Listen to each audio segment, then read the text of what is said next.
System डिजाइनमा अर्को महत्त्वपूर्ण कन्सेप्ट छ हाइपरटेक्स्ट ट्रान्सफर प्रोटोकल, छोटकरीमा HTTP। HTTP भनेको वर्ल्ड वाइड वेबमा डेटा आदान प्रदान गर्ने आधारभूत प्रोटोकल हो।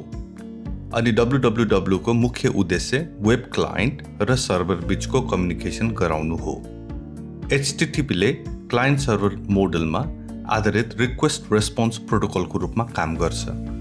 सरल भाषामा भन्नुपर्दा HTTP भनेको तपाईको ब्राउजर र सर्भर बीचको कुरा गर्ने नियम हो।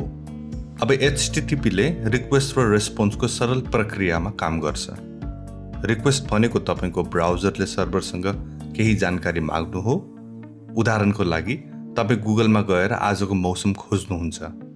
रेस्पोन्स भनेको चाहिँ सर्भरले तपाईलाई फर्काउने उत्तर अथवा डेटा हो। उदाहरणको लागि गुगल सर्भरले आज 30 डिग्री सेल्सियस तापक्रम छ भन्ने जानकारी रेस्पोन्सको रूपमा पठाउँछ। सायद तपाईले HTTPS भन्ने शब्द देख्नु भएको अथवा सुन्नु भएको होला। HTTPS मा रहेको S को अर्थ सिक्योर हो। अब HTTPS को प्रयोग गर्दा ब्राउजर र सर्भर बीचको डेटा आदान प्रदान गर्नु अघि नै सुरक्षित र इन्क्रिप्टेड कम्युनिकेसनको स्थापना गरिन्छ। यसले पासवर्ड, ब्याङ्किङ इन्फर्मेसन र अन्य संवेदनशील डेटालाई सुरक्षित राख्न मद्दत गर्छ। त्यसैले आज अधिकांश वेबसाइटहरूले HTTP भन्दा HTTPS प्रयोग गर्छन्।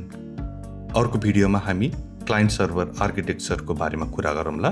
तपाईलाई हाम्रो प्रयास कस्तो लाग्यो कृपया कमेन्ट बक्समा लेख्नुहोला।